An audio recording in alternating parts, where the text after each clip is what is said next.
Hidup selaras dengan semesta ini lantas diartikan oleh orang luar di luar suku, orang banyak dan ilmuwan budaya sedunia sebagai suku asli.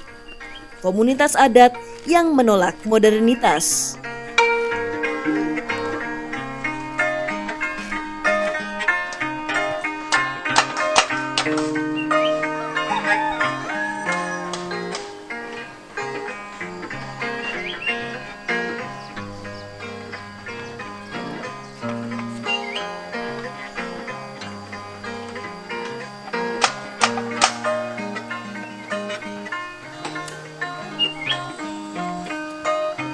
Bahkan, sebagian yang lain berpendapat bahwa suku Baduy adalah suku terasing yang menolak perubahan zaman.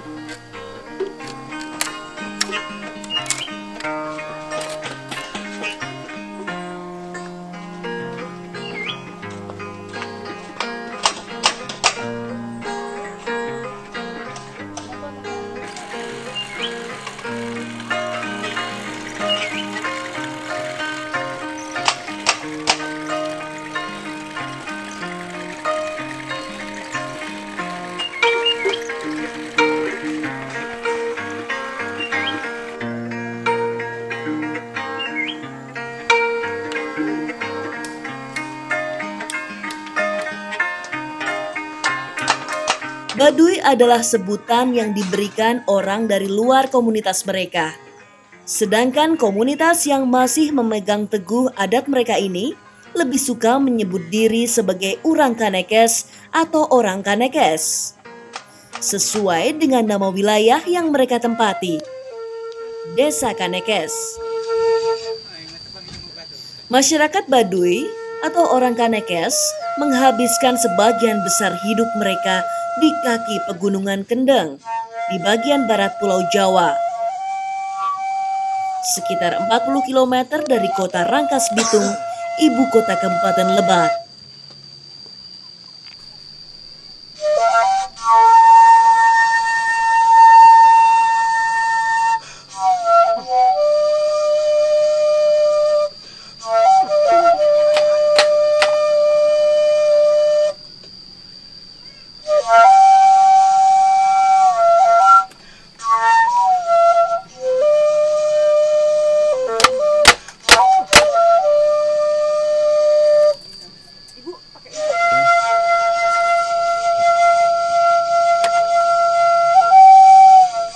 Benangnya juga masih alami ya?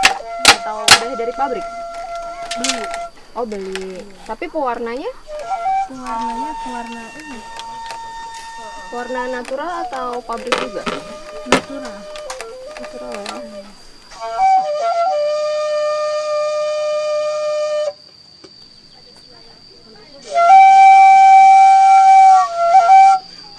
Wilayah tempat tinggal masyarakat Baduy adalah tanah vulkanik di bagian utara, tanah endapan di bagian tengah, dan tanah campuran di bagian selatan. Dengan ketinggian 300 hingga 600 meter di atas permukaan laut, wilayah berbukit dengan suhu rata-rata 20 derajat Celcius tersebut memiliki kemiringan tanah rata-rata mencapai 45%.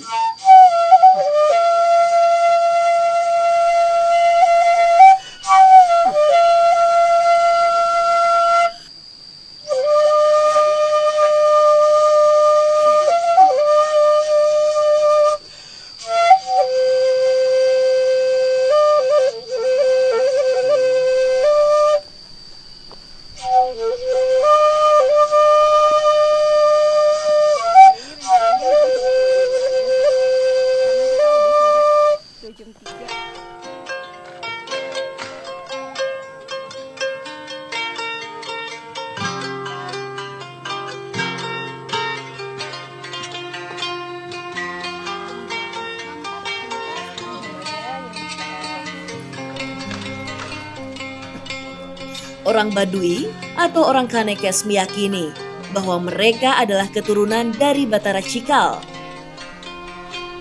Satu dari 7 Batara atau dewa yang diutus turun ke bumi. Orang Kanekes juga percaya bahwa tugas utama mereka di bumi ini adalah bertapa untuk menjaga harmoni dunia. Filosofi hidup mereka tertuang dalam ujaran, lojor henteu benang dipotong, pendek henteu benang disambung, yang berarti panjang tidak boleh dipotong, pendek tidak boleh disambung. Filosofi tersebut mereka terapkan secara ketat dalam kehidupan sehari-hari.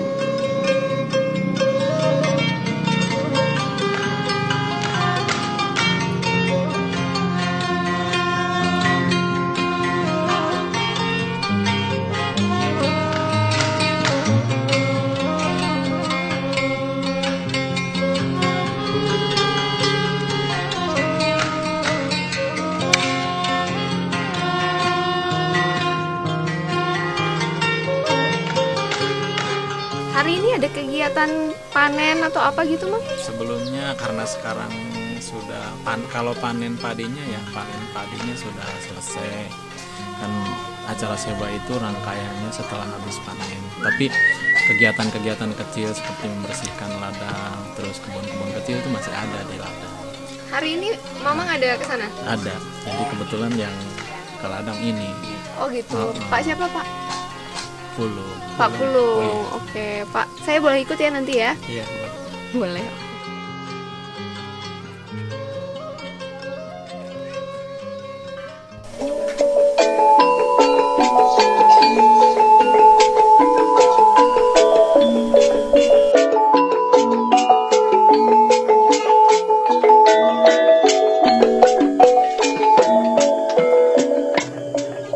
Pada bidang pertanian, bentuk pikukuh atau pesan leluhur tersebut dilakukan dengan tidak mengubah kontur lahan ketika membuka ladang. Artinya, tidak mengolah lahan dengan bajak dan tidak membuat teras ring.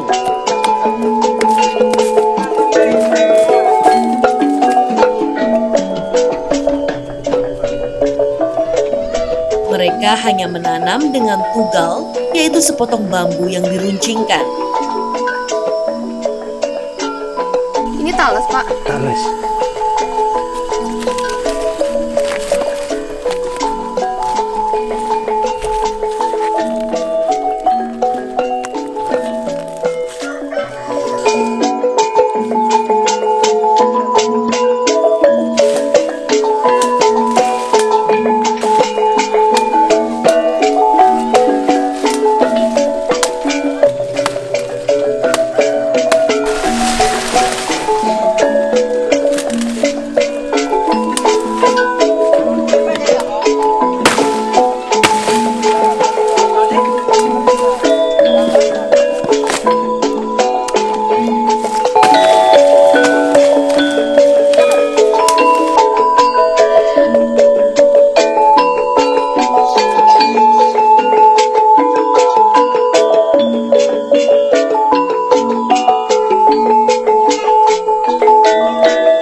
Begitu juga ketika mereka membangun rumah, kontur permukaan tanah dibiarkan apa adanya, sehingga tiang penyangga rumah di Desa Kanekes seringkali tidak sama panjang.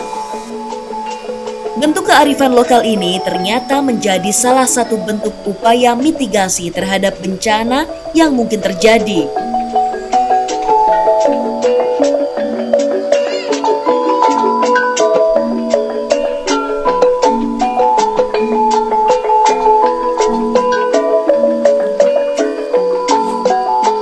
Bahan bangunan dari bambu, ijuk, dan kirai untuk bangunan rumah merupakan bahan yang lentur dan tidak mudah rusak. Bangunan didirikan di atas umpak, tidak boleh langsung menyentuh tanah, membuat bangunan tidak akan mudah roboh sekalipun terjadi bencana gempa bumi yang hebat. Aturan pembuatan kolom-kolom bangunan dan sambungan tidak boleh menggunakan paku, hanya pasak dan tali ijuk merupakan bentuk mitigasi terhadap bencana gempa bumi.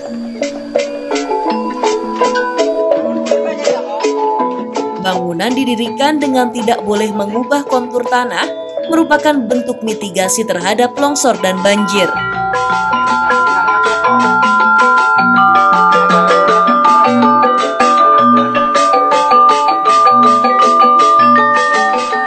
Adanya hawu dan parako sebagai peralatan rumah tangga untuk memasak merupakan wujud antisipasi terhadap bahaya kebakaran.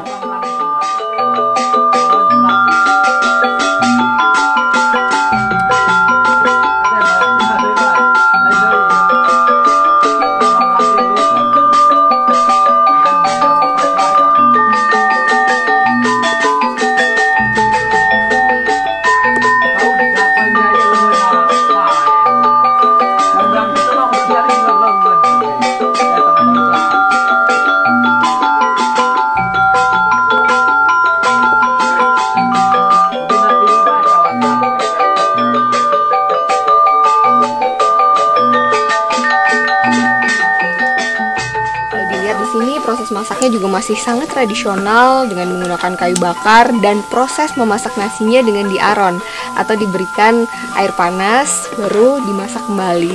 Jadi prosesnya nggak cuma sekali seperti biasanya kita masak. Jadi ada proses seperti ini, dan nanti kita juga akan menikmati si nasi panas ini dengan ikan peda plus sambelnya.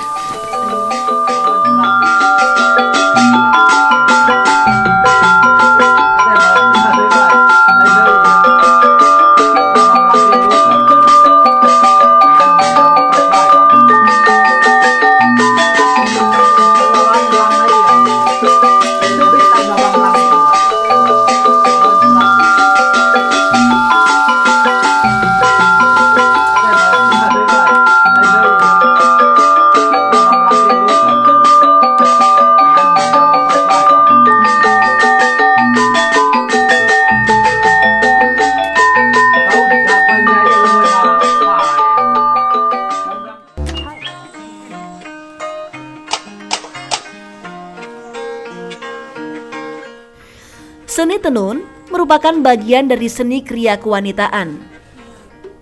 Kegiatan menenun merupakan warisan keterampilan turun-temurun serta garis penghubung antar generasi yang sampai saat ini masih tetap dipertahankan.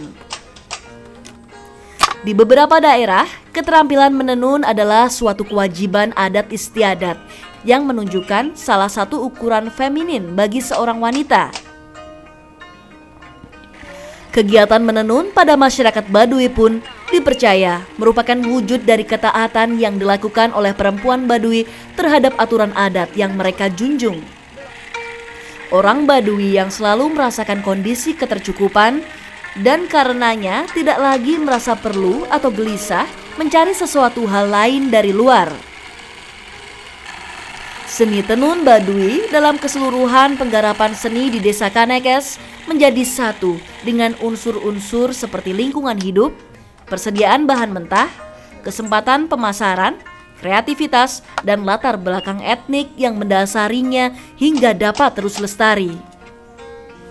Tradisi pendidikan menenun yang dilakukan oleh setiap wanita Baduy yang terampil menenun kepada anak atau saudara perempuan yang memiliki minat untuk menenun menjadi faktor utama lestarinya seni tenun di Desa Kanekes.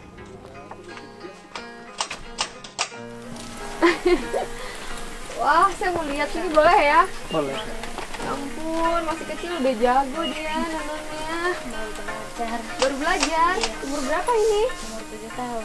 7 tahun. Boleh ikutan ya, Bu ya?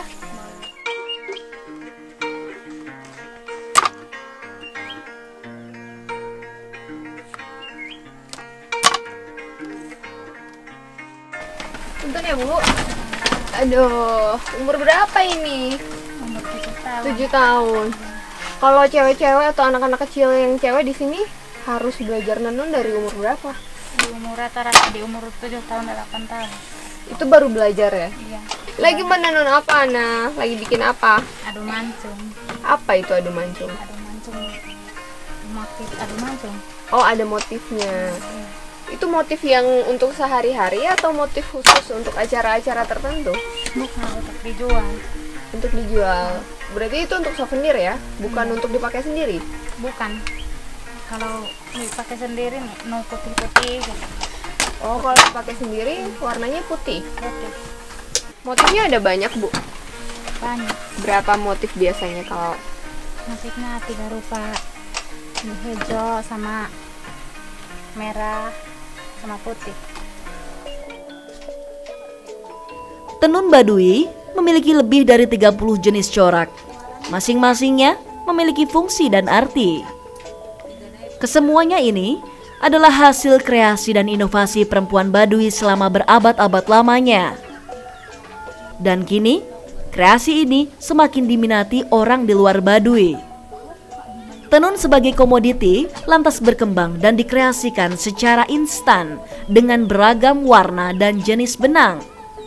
Tak lagi memintal kapas, tapi tenun Baduy menjadi praktis, tapi tetap estetis. Namun demikian, perubahan ini tak lantas mengubah metode penciptaan tenun. Baduy tetap menjaga tradisi. Mereka tak lantas memelihara mesin-mesin produksi massal. Mereka tetap tunduk pada adat untuk menciptakan kreasi tenun Baduy. Inovasi kreasi tak berlaku pada alat tenun yang digunakan oleh para leluhur mereka.